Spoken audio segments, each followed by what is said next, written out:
Diriwayatkan oleh Imam Muslim dari sahabat Jabir dalam riwayat Imam Muslim pada nomor 2813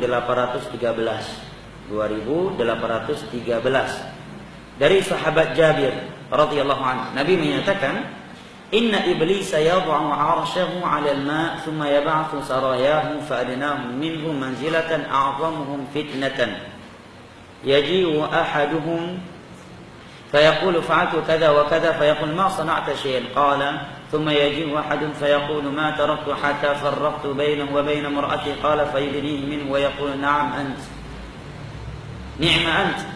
Perhatikan jemaah, ya, hadis yang sangat mulia, hadis yang sangat agung. Kata Nabi, sesungguhnya iblis meletakkan singgasananya di atas air. Ya, artinya singgasana iblis di atas air. Kalau antum berkata, anak sudah berulang kali naik kapal di laut nggak pernah lihat singgasananya. Kalau anda lihat itu namanya bukan iblis. Ya namanya iblis alam gaib, ya pasti nggak terlihat, ya kan? Taib. Nabi menyatakan singgasananya iblis berada di atas air. Tsumma yab'atsu saraya. Kemudian dari singgasananya dia melepaskan bala tentaranya. Dia mengutus bala tentaranya.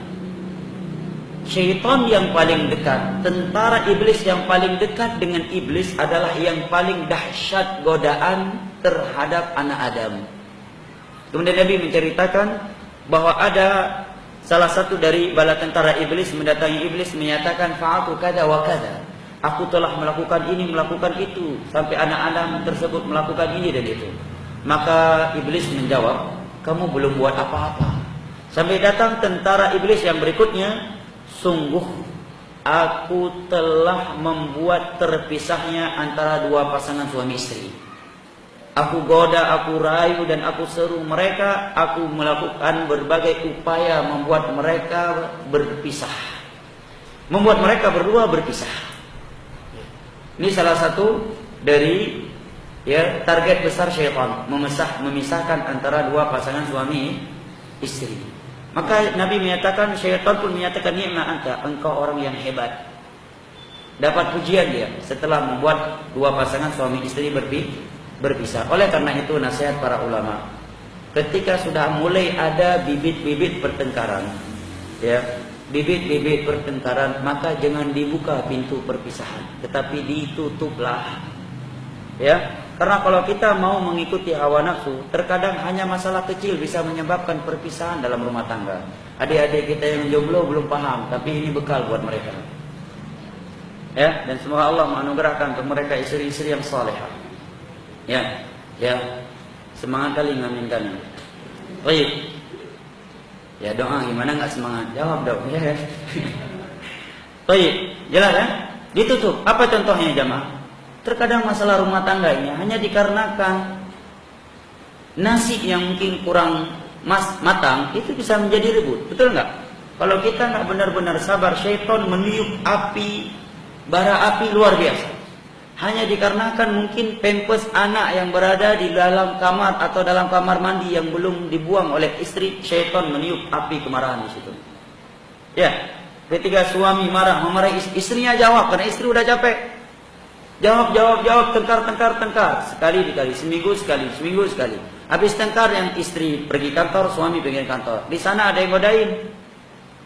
Si istri dapat lelaki yang lembut, masya Allah. Mulai dia berimajinasi, andai kata. Udah bahaya tuh. Andai kata ini suamiku. Ketika berandai-andai demikian, syaitan pun memberi bisikan kepada lelaki tersebut untuk menggoda dan merayu. Jadilah. Demikian juga suaminya tadi. Ketika ada wanita di kantornya yang rupanya suka, lembut, perhatian, mulai dia berimajinasi, berhayal, andai kata ini istriku, andai kata. Tiba-tiba dirayu dan digoda oleh wanita tersebut. Apa nggak jatuh?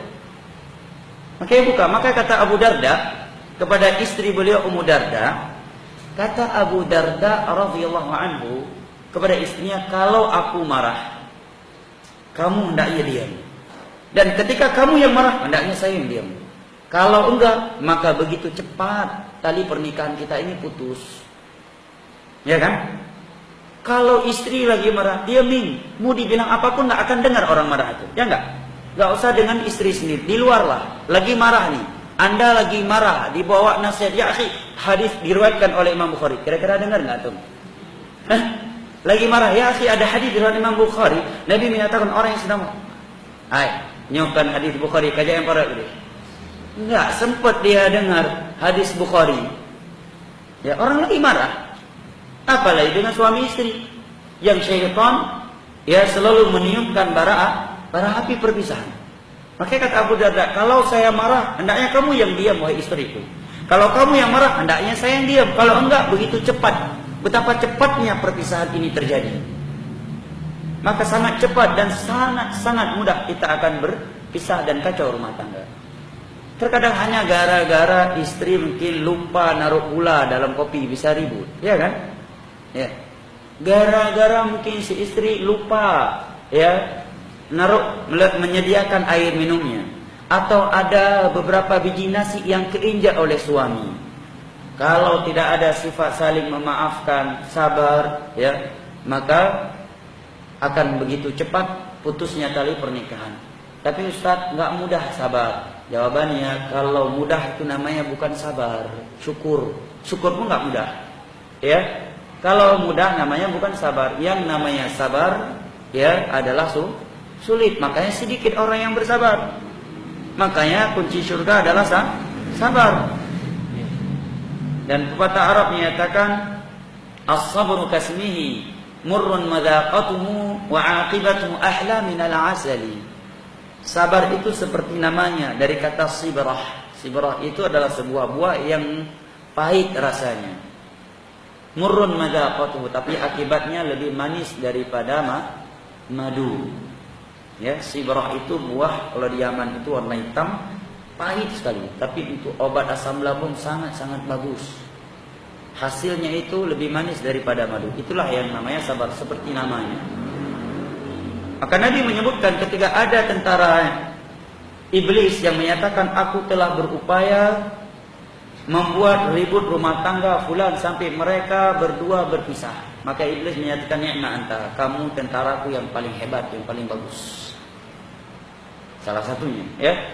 Ini pelajaran yang dapat kita petik dari hadis ini. Yang pertama, begitu ambisinya iblis dan bala tentaranya, dan mereka tidak pernah putus asa dalam menggoda, merusak, menghancurkan kehidupan rumah tangga yang bersifat dunia dan akhirat terhadap anak Adam. Yang kedua yang dapat kita petik, bahwa pertengkaran, perpisahan, kekacauan rumah tangga itu sangat cepat terjadi kalau kita mengikuti langkah-langkah iblis dan bala tentaranya. Ya. Maka dalam Al-Quran Allah menyatakan wala tattabi'u khutuwati syaitan. Jangan kalian mengikuti langkah-langkah iblis. Awalnya cuma menjawab. Mungkin kira setelah jawab ini masuk kamar. Begitu jawab, istri pun jawab. Akhirnya saling jawab-menjawab. Panjang. Ya. Makanya ditutup pintu-pintu iblis. Langkah-langkah iblis itu ditutup. Ya, dengan kita langsung berbaik sangka, memaafkan, beristighfar, beristiadah kepada Allah, berzikir ketika masuk rumah, biar rumah ini berkah. Ya, dan seterusnya.